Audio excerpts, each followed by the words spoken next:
नमः सिद्धेभ्यः। ॐ नमः सिद्धेभ्यः। ॐ नमः सिद्धेभ्यः।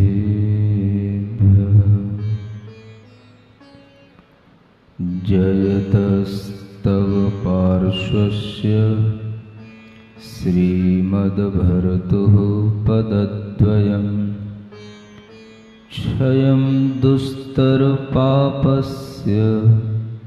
क्षमं कर्तुं ददज्जयम् तमोत्तु ममतातीत ममोत्तममतामृत ततामितमतेतात मतातीतमृतेमित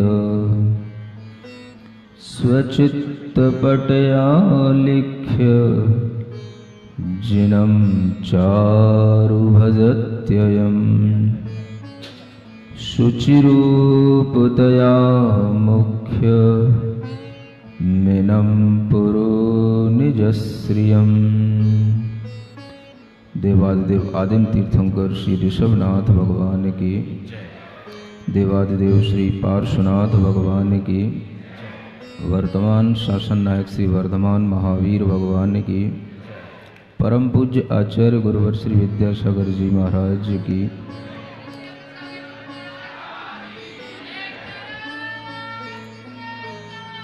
मंगल भवन अमंगलहारी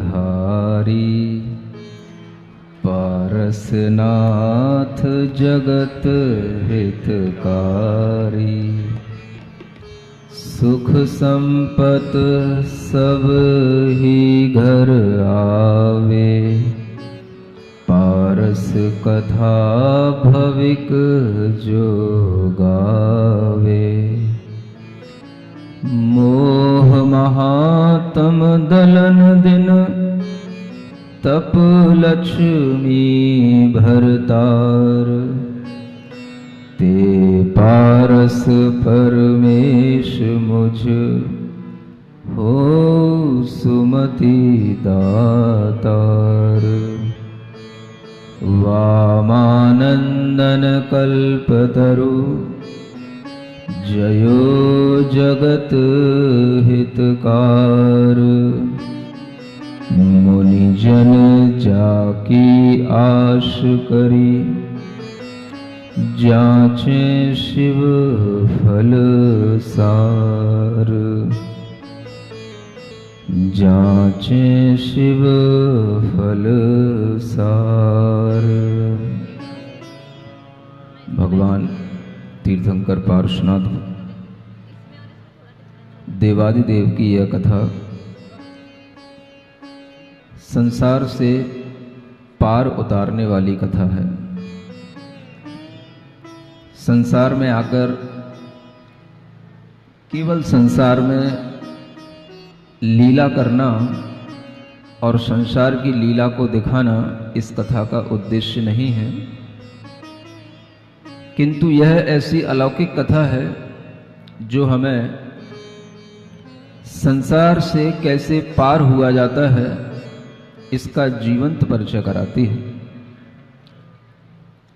संसार में आकर के संसार के खेलों में खेलना और संसार के खेल खेल करके संसारी लोगों को मोहित करना और इस तरह के मोह से अपने अंदर भी मोह बढ़ाना और दूसरों के अंदर भी मोह बढ़ाने का काम इस कथा के माध्यम से नहीं हो रहा है, किंतु इसके विपरीत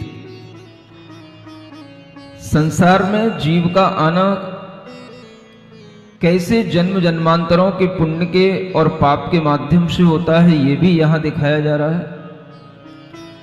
और संसार में हर जीव किस तरह से अपने सुख और दुख को भोगता हुआ पुण्य कर्म को बढ़ाता हुआ, धर्म को भी धारण करता हुआ कैसे आगे बढ़ता है और कैसे वह मोक्ष मार्ग पर चलते चलते तीर्थंकर जैसे महा पुण्य प्रकृति का भी बंद कर लेता है, और यह सब पुण्य होकर के भी केवल संसार में ही पड़े रहना उन तीर्थंकरों का उद्देश्य नहीं होता।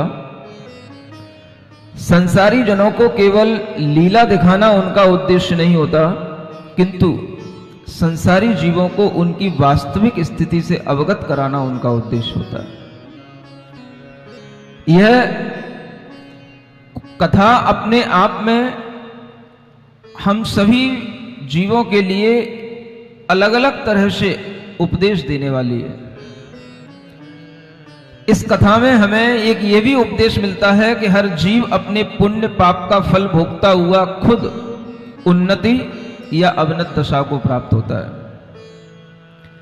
इस कथा से हमें यह भी उपदेश मिलता है कि जो जीव सज्जनता से जीवन जीता है और धर्म ध्यान पूर्वक जीवन जीकर के मरण को प्राप्त होता है, वह नियम से देव आदि उत्तम गति को प्राप्त होता है, और उसी पुण्य के फल से वह एक उत्तम श्रेष्ठ मनुष्य बनता है, जो फिर मनुष्य जन्म में भी बहुत अच्छे अच्छे धर्म प्रिय नेताओं के योग्य नेतृत्व करने वाले कार्यों को करने वाला वह महान व्यक्ति अपने आप बन जाता है।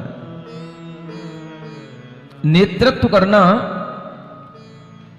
कहीं से सीखा नहीं जाता। पुण्य योग से कुछ कलाएं, कुछ कौशल, कुछ बुद्धि, कुछ प्रभाव जब व्यक्ति के अंदर प्राप्त होता है तो नेतृत्व गुण उसके अंदर आ जाता है। यद्यपि आपको नेतृत्व सिखाने के लिए हमने 16 कारण भावनाओं में विस्तार से वर्णन किया था,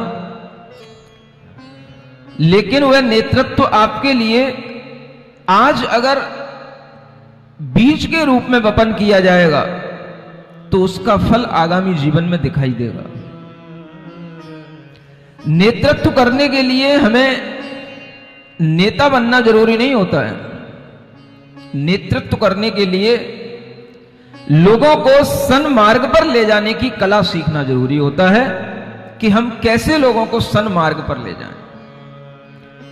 और यह सन्मार्ग पर ले जाने वाली कला जिन पार्श्वनाथ भगवान ने सीखी थी अपने पूर्व जीवन में, वो आज यहां आपके सामने चल रही है। आपने देखा कैसे वह तीर्थंकर पुण्य प्रकृति के फल से गर्भ के समय पर, जन्म के समय पर, तप कल्याणक के समय पर अद्भुत महोत्सव हुए।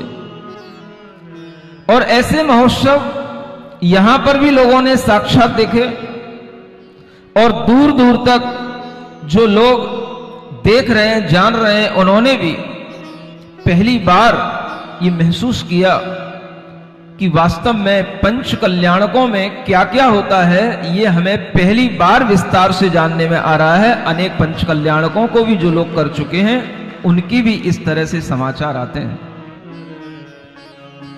यह पंच कल्याणकों की महिमा तीर्थंकरों की महिमा है, और इस तरह की महिमा को विस्तार से जानते हुए जब हम तप कल्याणक तक पहुंच गए, कल भगवान का आहार भी देखा गया। ब्रह्मदत्त राजा के यहां पर भगवान ने आहार लिया। सभी प्रकार के श्रावकों के गुणों से भरे हुए सृष्टि श्रावक ने प्रभु को आहार दिया। आहार की महिमा देखी, पंच आश्चर्य देखे, और इसके बाद में वह विहार करते हुए अपना जीवन जीते रहे। किसी से कोई भी बोलना नहीं, किसी से कोई संबंध नहीं, किसी से किसी भी प्रकार का कोई स्नेह नहीं, राग नहीं, और एकाकी जीवन जी रहे हैं। जब व्यक्ति मौन पूर्वक एकाकी जीवन जीता है तभी उसके अंदर की कुछ शक्तियां प्रस्फुटित होती हैं, और वह आत्म शक्तियां ही उसे फिर एक अच्छा नेता बनने के लिए अपने आप योग्य बना देती है।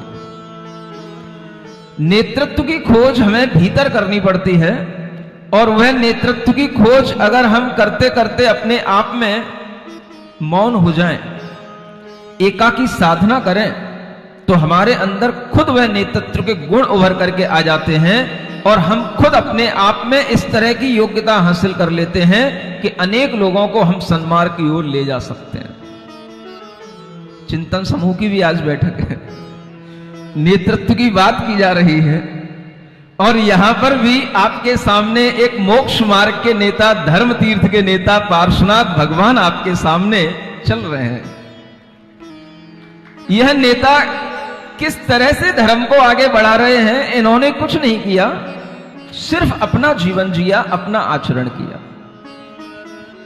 न इन्होंने कोई ग्रंथ लिखे, न इन्होंने कोई तरह के संगोष्ठियां की, न इन्होंने किसी भी तरीके की कोई भी मंदिर बनाए, न कोई इन्होंने तीर्थ बनाए। पता नहीं इनका नेतृत्व कैसा है कि कुछ नहीं होते हुए भी हजारों वर्षों के बाद भी आज इनको लोग पूछते हैं, मानते हैं, जानते हैं और इनके नाम से ही उत्साहित हो जाते हैं।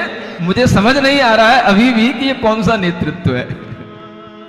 समझने की कोशिश की जाए, आप लोग भी समझने की कोशिश करें कि भगवान जब मुनि महाराज बनकर के एकाकी विचरण कर रहे हैं, 30 वर्ष की अवस्था में जब उन्होंने इस तरह से मुनि पद को धारण किया और उसके बाद में वह विहार कर रहे हैं जगह जगह पर, बीच में और भी जगह उन्होंने आहार आदि किए होंगे, क्योंकि ऐसा कहा जाता है कि तीर्थंकर एक बार दीक्षा के समय पर जिस तरह से वह नियम ले लेते हैं, जीवन पर्यंत तक वह उसी नियम को निभाते हैं।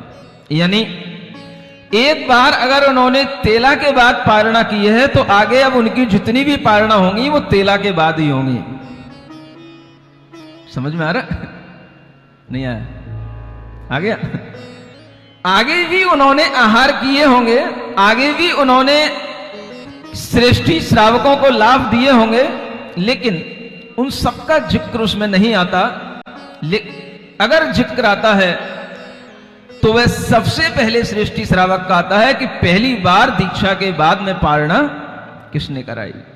और ये पारणा आगे भी 3-3 दिन बाद ऐसे ही प्रभु के द्वारा होती रही और वह प्रभु इसी तरह से विचरते रहे, जैसा कि पहले आपसे कहा गया था कि वो दुनिया को अपने भीतर देख रहे हैं, दुनिया उनको बाहर से देख रही है और वो समझ रहे हैं कि ये दुनिया मुझे देखते हुए भी देख नहीं रही है।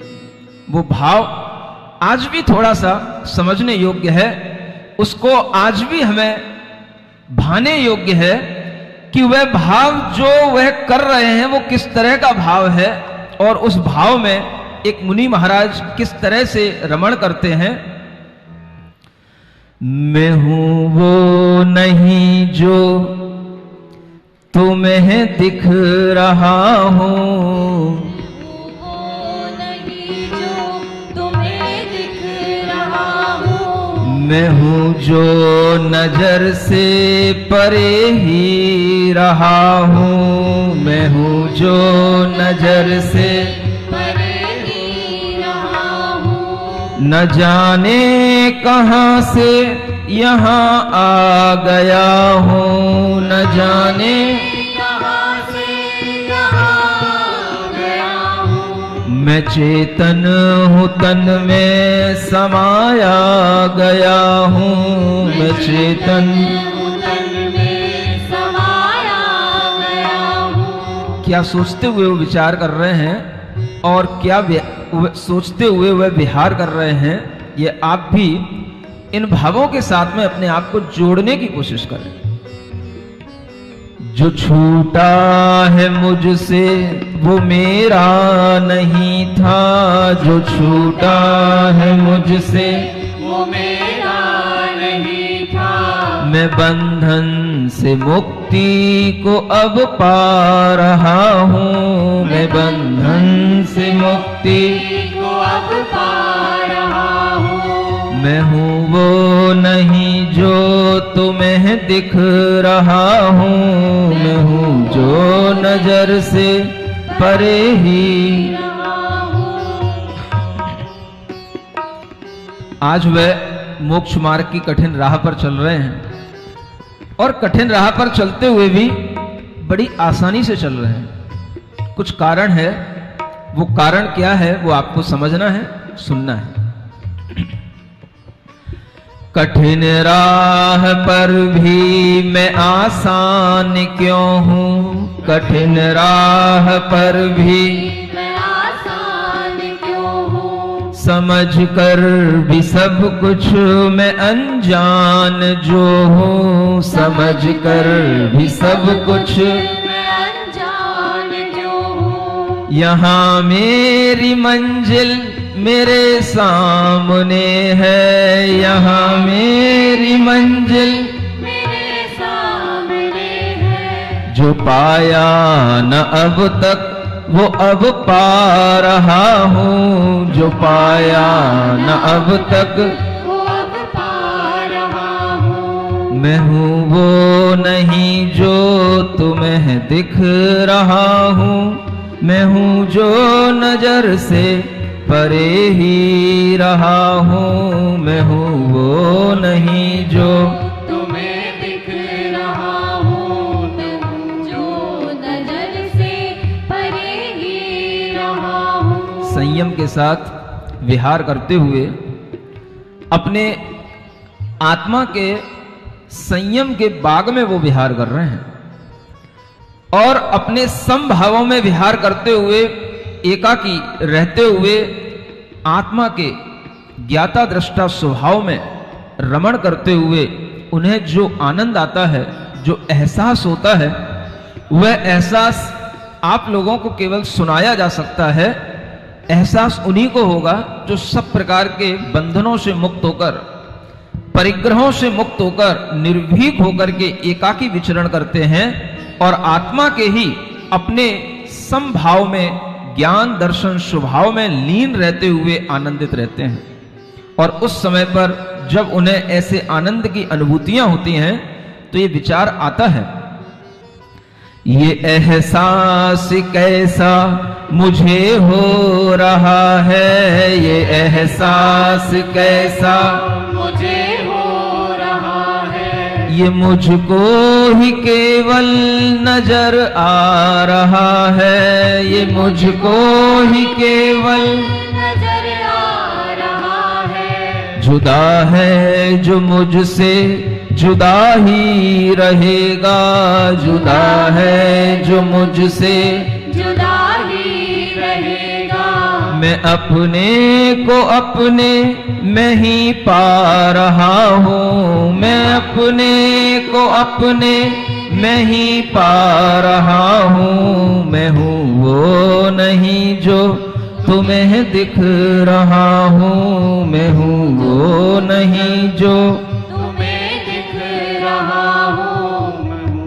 मेरे बाद भी लोग आएंगे ऐसे, मेरे बाद भी लोग आएंगे ऐसे, जो पूछेंगे जग में जिए तुम थे कैसे, जो पूछेंगे जग में जिए तुम थे कैसे।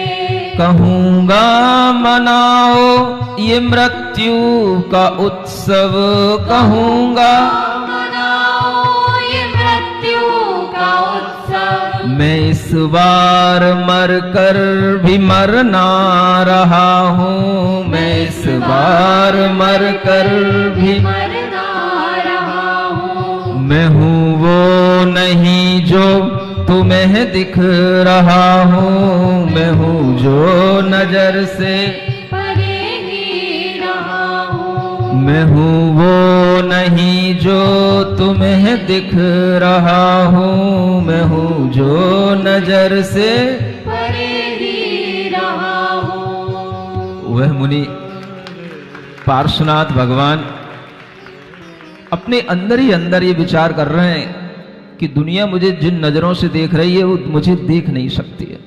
मेरा एहसास, मेरा ज्ञान दर्शन स्वभाव, मेरी चेतना तक दुनिया की कोई नजर नहीं पहुंच सकती। जो हमारे अंतरंग में सम्यक ज्ञान का सरोवर लहरा रहा है और जो हमारे अंतरंग में संयम की विशुद्धियां बढ़कर के आत्मा की शक्तियों का जो हमें अनुभव हो रहा है, वो अनुभव मुझे ही हो रहा है। वो एहसास मुझे ही हो रहा है। दुनिया के लोग सिर्फ ये देख सकते हैं कि ये एक नील वर्ण की काया वाला एक विशाल पुरुष मुनि महाराज के रूप में हमारे सामने है, लेकिन भीतर अत्यंत विशुद्धि के भाव हैं, सुख दुख में समभाव है। कोई भी तरह का शत्रु हो मित्र हो, चारों तरफ जितने भी जीव हैं उन सब के प्रति करुणा का भाव है, और किसी भी जीव के लिए भूल से भी कभी अमंगल का भाव आ नहीं सकता है।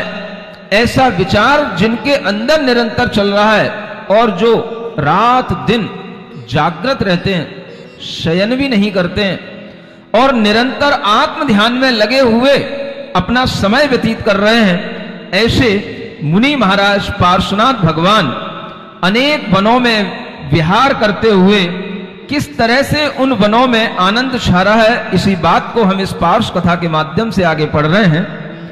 मंगल भवन अमंगल हारी, पारसनाथ जगत हितकारी, सुख संपत सब ही घर आवे, पारस कथा भवित जन गावे, करें घोर तप साधें जोग, दर्शन करत मिटे सब शोक, अचल अंग मुख सो है भौन, एक चित्त निज पद चिंतौन, ज्यो समुद्र जल विगत कलोल, अथवा सुरगिर शिखर अडोल, तथा नील मणि प्रतिमा ये है यो अकंप। जब वह योग साधना करते हुए निरंतर भ्रमण करते हैं, उस समय पर भी उनका शरीर, उनकी काय स्थिर रहती है।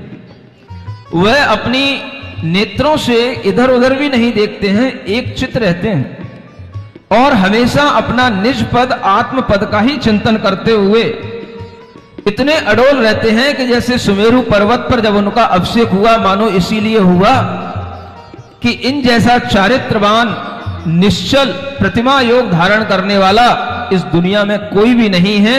इसीलिए यही सुमेरु पर्वत की तरह अविचल अचल और अड़िग रहने वाले महाधीर साधक हैं, इसीलिए उनका सुमेरु पर्वत पर अभिषेक हुआ है। ऐसे महामुनि का वह नीलमणि की प्रतिमा की तरह ही मानो चारों ओर भ्रमण करते हुए सर्वत्र अपने बाह्य शरीर से भी प्रकाश फैला रहे हैं, और अंतरंग में अपने ध्यान से, अपनी समाधि के भाव से उनकी अंतरात्मा का प्रकाश निरंतर बढ़ता चला जा रहा है।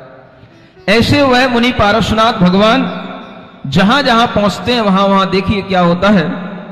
बैर भाव छांड्यो बन जीव, प्रीत परस्पर करें अतीव, आदि सतावे नाही, निर्विष गए भुजग गणमाही, शील सनाह सजो सुचि रूप, उत्तर गुण आभरण अनूप, तप में धनुष धरो निज पान, तीन रतने तीखत मान, समता भाव चढ़े जग शीश, ध्यान कृपाण लियो कर ईश, चारित रंग मही में वीर, कर्म शत्रु विजयी बलवीर। जहां जहां भी वो पहुंचते हैं सब जीवों में अपने आप प्रीति भाव आपस में उत्पन्न हो जाते हैं।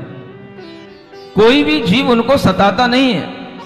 पास में अगर सिंह भी आ जाए तो वह भी उनके लिए कोई भी बाधा नहीं पहुंचाता। भुजंग भी उनके पास में आकर के निर्विष हो जाता है। शील से सजी हुई सुचि रूप उत्तर गुणों से मंडित उनकी वह देह इस तरह से सजी हुई है कि मानो वह अपनी देह के साथ अपनी आत्मा में एक बहुत बड़ा युद्ध कर रहे हैं। एक धर्मवीर कर्मवीर कहा जाता है इन्हीं को। कर्मों को जो जीतने वाले योद्धा होते हैं उन्हीं को कर्मवीर कहा जाता है। कर्म करने वालों को कर्मवीर नहीं कहते हैं, कर्मों को जो नाश करें उन्हें कर्मवीर कहते हैं। ऐसे ये कर्मवीर बने हुए हैं जिन्होंने तप रूपी धनुष अपने अंदर चढ़ा रखा है और 3 रत्नों के तीक्ष्ण बाण जो निरंतर चलाते रहते हैं, और जिनका धनुष तप का हमेशा ऐसा चढ़ा रहता है कि निरंतर विशुद्धि को प्राप्त होता रहता है, और कर्मों की सेना निरंतर जिनके इन बाणों से झड़ रही है, भाग रही है, नष्ट हो रही है, ऐसे यह महावीर कर्म शत्रु को विजय करने वाले श्रेष्ठ वीर पार्श्व प्रभु आज आपके समक्ष, आपकी श्रद्धा में, आपके नेत्रों में विचरण कर रहे हैं। कर रहे हैं कि नहीं कर रहे हैं? जैसा बोल रहा हूं वैसा ही दिख रहा है कि नहीं दिख रहा है? बोलो तो, दिख रहा है? पीछे वालों को भी दिख रहा है कि नहीं दिख रहा है? अरे मैं दिखूं या ना दिखूं, भगवान पारसनाथ आपकी आंखों में दिखने चाहिए, ये पूछ रहा हूं आपसे। और इस तरह का भाव अगर आपके अंदर रहेगा तो आप समझना कि आप इस समय पर अपने आप को पारसनाथ भगवान से जोड़े हुए हैं, और जोड़ना चाहिए। अपने मन में यही विचार आना चाहिए कि एकाकी जो कभी राजकुमार रहे हो, आज वो मुनि महाराज के रूप में अकेले विचरण कर रहे हैं, कोई भी उनके साथ नहीं है और किसी को वो साथ लेना भी नहीं चाहते। आत्मा का ध्यान करने के लिए एकाकी होना पड़ता है। किसी के साथ स्वाध्याय करना हो, पढ़ना लिखना हो तो दूसरों की जरूरत पड़ती है, उपदेश देना पड़े तो दूसरे की जरूरत पड़ती है। लेकिन अगर अपनी आत्मा में ध्यान करना हो तो किसी दूसरे की कभी कोई जरूरत नहीं पड़ती। ध्यान और ज्ञान ये दो साधुओं के बड़े भीतरी आभूषण हैं, और इसी के माध्यम से साधु बहिरंग और अंतरंग दोनों प्रकार की प्रभावना करता है। ज्ञान के माध्यम से बाहरी प्रभावना भी होती है, अंतरंग प्रभावना भी होती है, लेकिन ध्यान के माध्यम से मुख्य रूप से अंतरंग प्रभावना होती है। बाहरी प्रभावना एक प्रभाव के रूप में दिखाई देती है कि जो ध्यानी ज्ञानी तपस्वी होते हैं उनके निकट आकर के अनेक मनुष्य, अनेक लोग अपने दुखों को भूल जाते हैं। यह भी एक प्रभावना समझना। अगर आप कभी मुनि महाराज के पास पहुंचे और वहां पहुंच करके आप सब कुछ भूल जाएं, सब कुछ भूलने का मतलब, कई लोग आते हैं कहते हैं महाराज आपके लिए जब मैं विचार करता था कि आपके पास जाऊंगा तो आपसे कई प्रश्न पूछूंगा, लेकिन जब आपके पास आ जाता हूं तो कुछ भी नहीं याद आता है, सब भूल जाता हूं, प्रश्न कहां चले जाते हैं पता ही नहीं रहता। प्रश्न भूल जाते हो कोई बड़ी बात नहीं है, अच्छी बात है, लेकिन इससे भी बड़ी बात यह होगी कि अगर तुम कोई अपने सामने दुख लेकर के आए हो और मुनि महाराज का दर्शन करके उस दुख को भी थोड़ी देर के लिए भूल जाओ तो समझ लेना कि तुमने बहुत अच्छा लाभ ले लिया है। यह भी होता है। और इस तरह का जब हमारे लिए भाव आता है तो यही भाव हमें सुख से जोड़ता है। दुख को भूले, दुख छूटा, थोड़ी देर के लिए भी अगर आपको दुख से शांति मिली तो आप समझना कि आपने मुनि महाराज के सानिध्य से अपने अंतरंग के असाता वेदनी कर्मों की विजय प्राप्त कर ली, और उनके सानिध्य से, उनके मुखमंडल को देख करके आपके लिए वह दुख, असाता वेदनी का जो निरंतर उदय आ रहा था वो निर्जरा को प्राप्त हो गया। और अगर एक क्षण के लिए भी आपको सुख की अनुभूति हो जाती है तो आप समझ लेना कि मैंने सुख के बीज अपने अंदर बो लिए। ये सुख आपको बोना सिखाया जाता है। सुख के बीज आत्मा में बो। किसके बीज? हां, दुख के नहीं। घर पे बैठोगे तो दुख के ही बीज बोओगे। तूने ये नहीं किया, ये काम नहीं हुआ, तूने ये बात नहीं मानी, कल ये कहा था, आज तक ये नहीं हुआ। निरंतर दुख के ही बीज बोओगे, इसी तरह के चिंतन करके, इसी तरह की बातें करके। और यहां आकर के क्या कर रहे हो? क्या कर रहे हो? सुख के बीज बो रहे हैं। जब कोई आपसे पूछे कि क्या करने जाते हो तुम सुबह सुबह रोजाना 9 बजे, और उस समय पर तुम 9 बजे पार्श्व कथा में चले जाते हो, उस पार्श्व कथा में तुम्हें क्या मिलता है? जो पारस भगवान तो बहुत पहले हो चुके हैं, अब उनकी बात सुनने से क्या मिलेगा? तो क्या उत्तर देते हो उनको? क्या कहोगे उनसे? उनसे कहना मैं पारस भगवान की कथा सुनने तो जाता ही हूं, लेकिन वह पारसनाथ भगवान की कथा सुन सुन करके मुझे इतना सुख उत्पन्न हो जाता है कि उसी सुख के बीज बो करके मैं आगामी जीवन में सुखी रहूंगा। ये मुझे कला वहां सीखने को मिलती है। मैं वहां सुख के बीज बोने जाता हूं, अपनी चेतना में, अपनी आत्मा में। क्या बोल रहे हो? सुख के बीज। सुखी लोगों के साथ रहोगे तो सुखी रहोगे, दुखी लोगों के साथ रहोगे दुखी रहोगे। सीधा सा न्याय है। कितने ही बड़ा कोई विद्वान हो, इस न्याय को जरूर जानता है, जरूर समझता है कि जिस तरह के लोगों की संगति करोगे वैसा ही भाव आपके अंदर आएगा। अगर कामी पुरुषों की संगति करोगे तो काम भाव आएगा, अगर निष्काम लोगों की संगति करोगे तो निष्काम भाव आएगा। त्यागी तपस्वियों की संगति करोगे तो त्याग तपस्या का भाव आएगा, और भोगियों की संगति करोगे तो भोग करने के भाव आएंगे। संगति का प्रभाव हमारे जीवन में पड़ता है, और इसीलिए व्यक्ति जिस तरह की संगति करता है वैसा ही जीवन में, अपने जीवन में वो प्रभाव देखने लग जाता है। इसलिए कहा जाता है सत्संगति करो, सतगुरु के पास रहो, गुरु सानिध्य को उपलब्ध हो, और इस तरह का सानिध्य यदि तुम्हें मिलने लगेगा तो वह सुख, वह समता जैसी पारसनाथ भगवान के अंदर लहला रही है, अगर उसका एक अंश भी हमारे अंदर आ गया तो समझ लेना ये छोटा सा जीवन हमें कभी दुख नहीं देगा। इस छोटे से जीवन में भी हम सब तरह के उपद्रव सहन कर लेंगे, केवल पारसनाथ भगवान हमारे साथ होने चाहिए। यूं ही नहीं कहा जाता है विघ्न विनायक, विघ्न हरण। क्यों कहा जाता है? जिन्होंने पहले अपने विघ्नों का हरण किया हो तभी तो वो दुनिया के विघ्नों का हरण करेंगे। जिन्होंने अपने विघ्नों का हरण करने के लिए, अपने ऊपर आए हुए उपद्रवों को दूर करने के लिए कभी दुनिया के सामने हाथ नहीं फैलाया, कभी हाहाकार नहीं मचाई, कभी चिल्ला करके किसी से सहायता नहीं मांगी, ऐसे पारसनाथ भगवान ने अपने अंदर क्या पैदा किया जो बड़े बड़े विघ्न भी उनके सामने आकर के चले गए।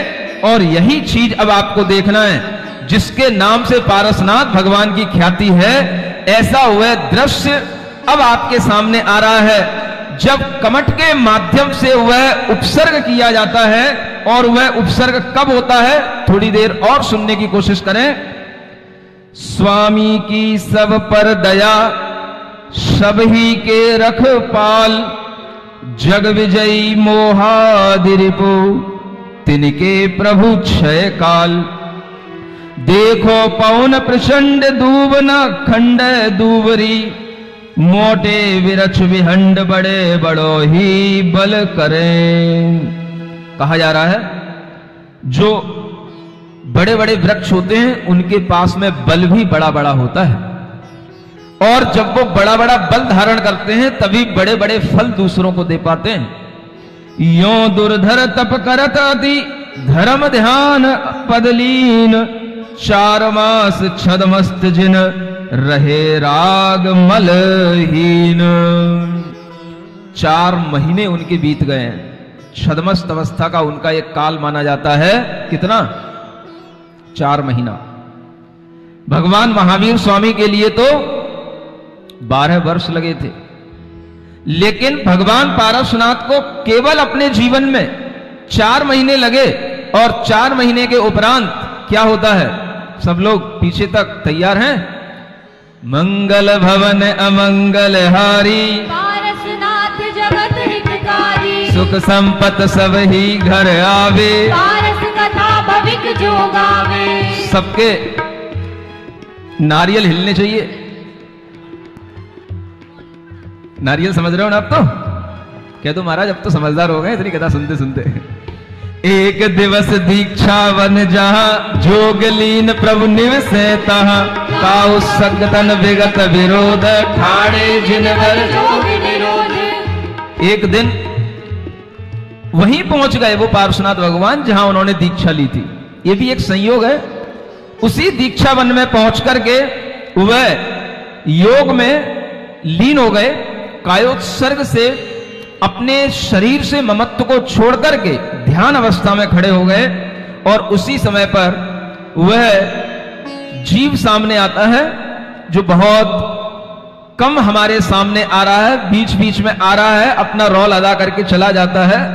वैसे फिल्म वही अच्छी मानी जाती है जिसमें हीरो को ज्यादा दिखाया जाता हो, विलेन कम आता हो बीच बीच में, लेकिन उसके बिना फिल्म आगे बढ़ती नहीं है। देखिए वह जो नाना बना हुआ था पिछले जन्म में, वही नाना मर कर के, कौन नाना समझ रहे हो ना, जो तापसी बना था, वही अपनी आयु को पूर्ण करके मर करके संवर नाम का ज्योतिषी देव बना। और एक दिन वह वहीं से निकल रहा था अपने विमान से भ्रमण करते हुए, जहां पर यह मुनि महाराज खड़े हुए कायुस्सर कर रहे थे और ध्यान में लीन थे। जब इस तरह का कोई भी विद्याधरों का या देवों का विमान निकलता है और अगर नीचे कोई रिद्धिधारी मुनि महाराज खड़े हों तो उनका विमान वहीं पर रुक जाता है, आगे नहीं जा सकता, क्योंकि उनका विमान उनको लांग करके नहीं जा सकता। इतनी शक्ति होती है रिद्धिधारी मुनि महाराजों के तप में। और उसी के कारण से ये हुआ जो यहां आपको सुनाया जा रहा है। संवर नाम ज्योतिषी देव पूरब कथित कमठ चर एव, अटक्यो अंबर जात विमान प्रभु परिणव छत्र बलयान। तत्खिन अवधि ज्ञान बल तले पूरब बैर संभालो सवे, कोप्यो अधिक न थाम्यो जाए राते लोयन प्रभु जी लाए। आरंभ्यो उपसर्ग महान कायर देखी बजय भयवान, अंधकार छायो चहुओर गरज गरज वर्षे घन घोर। जब वह संवर नाम का ज्योतिषी देव वहां से निकला, ये वही कमठ का जीव है जो 10 भाव पहले मरुभूति भाई के साथ में अपना वैर प्रारंभ किया था। और उस समय पर जब उसका विमान आकाश में रुक गया तो उसी समय पर वह ज्योतिषी जेब तो था ही, अवधि ज्ञान उसके पास में था। उसी अवधि ज्ञान के बल से उसने देखा तो अपना वैर उसे याद आ गया और वह उनके ऊपर कुपित होकर के अपनी आंखें लाल लाल करके उनके ऊपर उपसर्ग करना प्रारंभ करता है।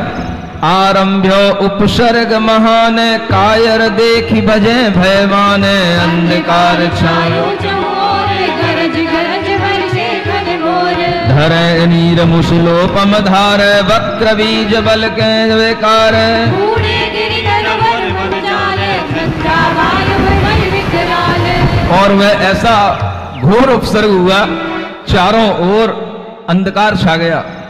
जितने भी कायर जीव थे वो सब इधर उधर भाग गए और अनेक तरह की गर्जना करता हुआ, अनेक तरह के मेघों की गर्जना को करता हुआ, अनेक तरह के पत्थरों को बरसाता हुआ, तरह तरह के तूफान चलाता हुआ वह ज्योतिषी देव अपनी विक्रिया से उन 5 प्रभु के ऊपर उपसर्ग कर रहा है। और उसके उपसर्ग से, उस तूफान से बड़े बड़े पर्वत हिल गए, बड़े बड़े वृक्ष हिल गए, चारों ओर झंझा वायु बह रही है, सारा जल थल सब कुछ हिल गया। जल थल भयो महोदधिये में प्रभु निवसे कनका चल जे में, दुष्ट विक्रिया बल अविवेक और उपद्रव करे अनेक। अनेक तरह के उपद्रव करते करते जब वह किसी भी तरह से थक नहीं रहा है तो अपने उपसर्गों के तरीके बदलते जा रहा है। चारों ओर वर्षा करके उसने सारा जमीन सब कुछ डुबो दिया। अनेक प्रकार की विक्रिया के बल से उसने उपद्रव जितने कर सकता था वो सब तरीके के उपद्रव किए। और वह फिर बेताल का रूप धारण करके बिल्कुल काजल की तरह काला अपना शरीर बना करके और लाल लाल जिब्बा बाहर निकाल करके हुकार करते हुए अनेक प्रकार के शमशान में जैसे नरमुंड पड़े रहते हैं उनकी माला बना करके, ऐसा भूत विकराल बेताल का रूप धारण करके वह उनके ऊपर आकर के अनेक तरह के शब्द करता है, अनेक तरह की गालियां देता है, अनेक तरह से उन्हें आवाजें कर करके विचलित करता है। किल किलत वेताल काल कज्जल छवि सज्जही, भौ करल विकराल भाल मद गज जिम गज्जही, मुंड माल गल धरई लाल लोचन निड रही जन, मुख फुलिंग फुंकरही करही निर्दय धुनि हन हन। अनेक मुख बना लिए उसने और वो अपने गले में मुंड माला डाल करके लाल लाल जिब्बा निकाल करके अपनी लाल लाल आंखें करके चारों तरफ से ऐसी स्फुलिंगें निकल रही हैं जैसे सर्प विषधर फुंकार रहे हों। और इस तरह से अनेक तरह के उत्पात उस संवर ज्योतिषी देव के द्वारा हुए। ये विधि अनेक दुर्भेष धरी कमट जीव उपसर्ग किय, तिहि लोक बंद जिन चंद प्रति धूल डाल निज शीश लिय। इत्यादिक उत्पात सब वृथा बहे अति घोर, जैसे माणिक दीप को लगे न पौन झकोर।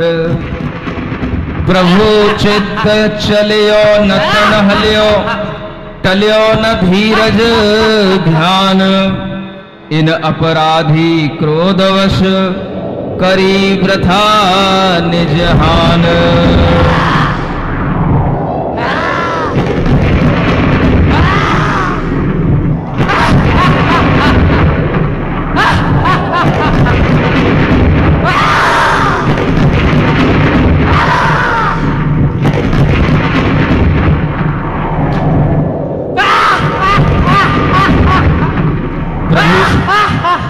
प्रभु पार्श्वनाथ भगवान का चित्त बिल्कुल अचल है, उनका ध्यान तनिक भी नहीं विचलित हुआ।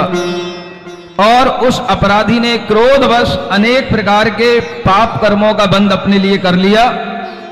प्राणी विषय कषायवश कौन कौन विपरीत, करत हरत कल्याण निज जलो जलो यह रीत। प्रभु अचिंत्य महिमा घनी त्रिभुवन पूजित पाए, तिनके यह क्यों संभव शुर उपसर्ग कराय। और जब इस तरह का उपसर्ग होता है तो उसी समय पर जो नाग और नागिन जल करके मर करके उन्हीं पारस कुमार श्री नमोकार मंत्र को सुनकर के धरणेन्द्र और पद्मावती हुए थे, उनका आसन कंपायमान होता है। मंगल भवन अमंगल हारी, तब फड़ीस आसन कंपयो, जिन उपकार सकल सुध कियो। तत्खिन पद्मावती ले साथ, जायो जहाँ निवसे जिन नाथ। कर प्रणाम पर दक्षिणा दई, हाथ जोड़ पद्मावती नई। फड़ पंडप कीनो प्रभु शीश, जल बाधा व्यापे नहीश। नागराज सुर देखियो जामे, भाजो दुष्ट ज्योतिषीता में।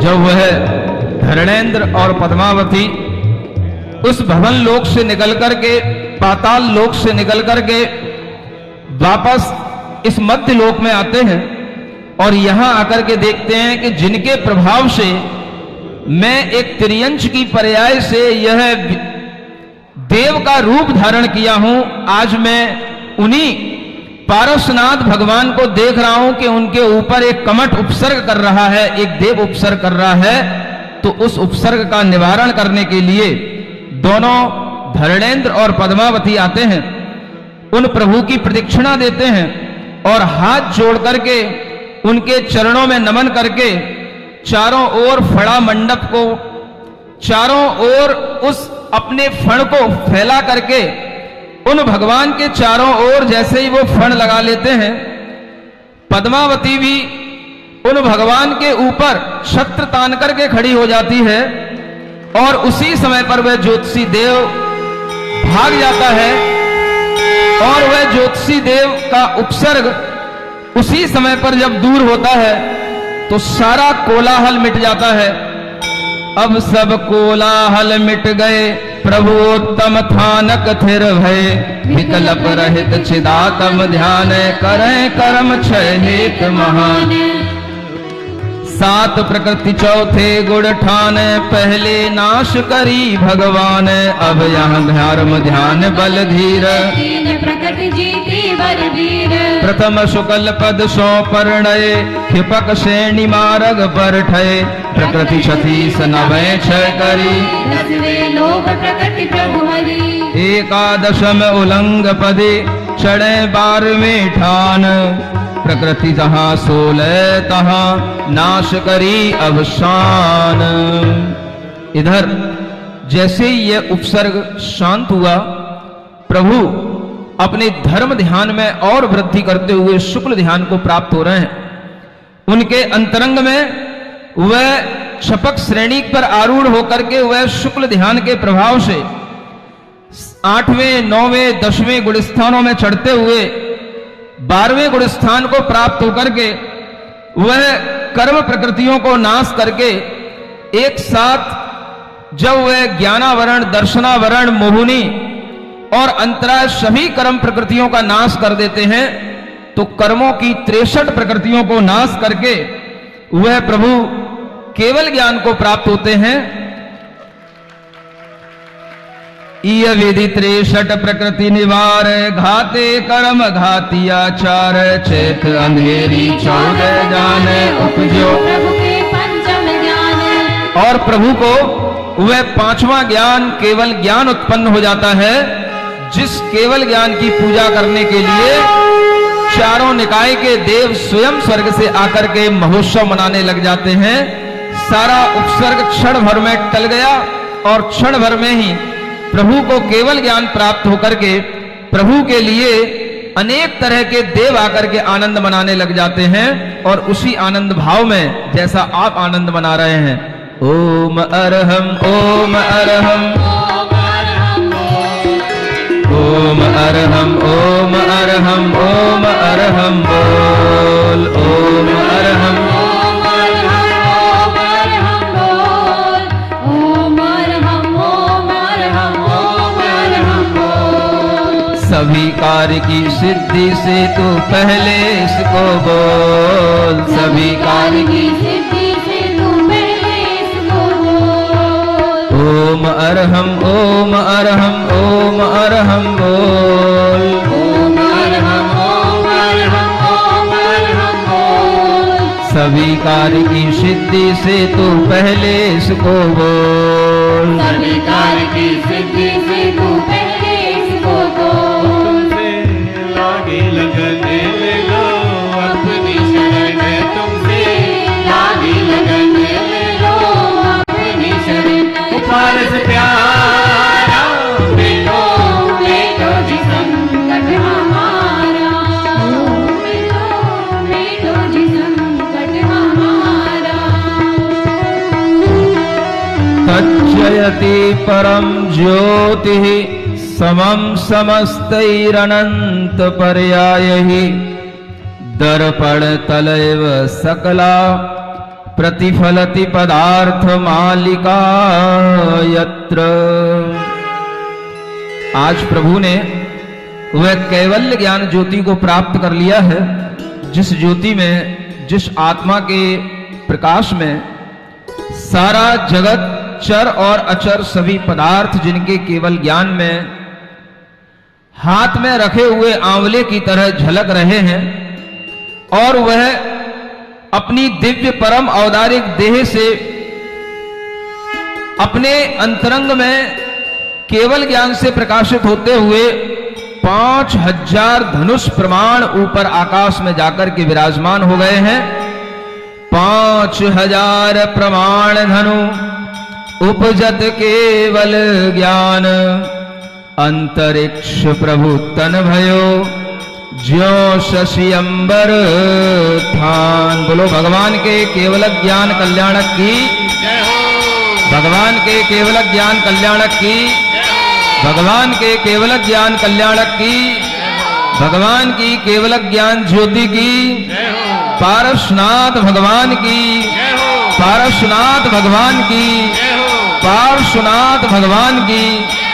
ओम अरहम नमः, ओम अरहम नमः, ओम अरहम नमः, ओम अरहम नमः, ओम अरहम नमः, ओम अरहम नमः, ओम अरहम नमः, ओम अरहम नमः, ओम अरहम नमः, ओम अरहम नमः।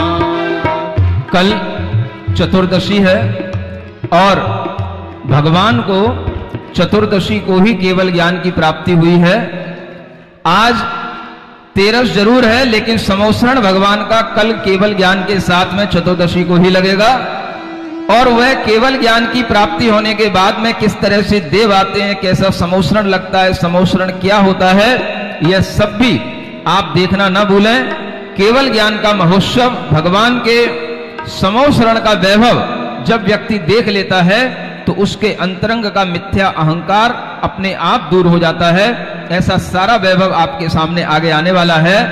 बोलिए पार्श्वनाथ भगवान की जय। बोले परम पूज्य मुनि श्री प्रणम्य सागर जी महाराज की जय।